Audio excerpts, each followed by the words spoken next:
Ngayon lang pong nangyari itong taon na ito na napakabili ng local. Ngayon lang po nangyari yun. Dati, mga imported ang mabibili. Ngayon, local po. Halos wala na kami maibigay sa mga bumibili. Kaya nagtaas po ng presyo. Dahil nagkakaubusan na ng mga binibentang paputok at pailaw sa Bukawi, Bulacan, naging triple na rin ang presyo ngayong araw sa ibang mga paninda. Kabaliktaran naman ito sa mga retailer na nagtayo ng pwesto sa syudad ng Malolos at sa bayan ng Giginto. Anila matumal ang bumibili sa mga retailers sa kanila ngayon kaysa dati at wala ring halos benta. Problema nila, gumastos pa sila ng 4,800 pesos sa mayor's permit. Bukod pa sa PNP, sa Kamkrame, DTI at sa barangay permit. Ang masaklap nito, hindi pa sumasampa sa kita ang kanilang puhunan. Pang 5 days na namin yung mga retailer dito sa Malolos.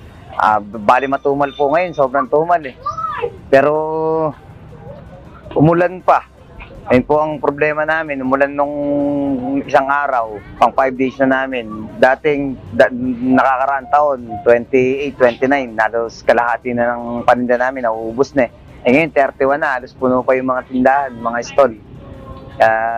Sobrang hirap po ngayon. Halos pareho lang naman po, hindi kami tumataas ng gano'n sa Bukawi kasi ang ano na lang po namin is makababenta kasi hindi naman po namin ma-stock siya. Kaya kumbaga, pumaparehas na po kami sa Bukawi. Pagka naman hindi na ubus, pinapuputok na lang namin.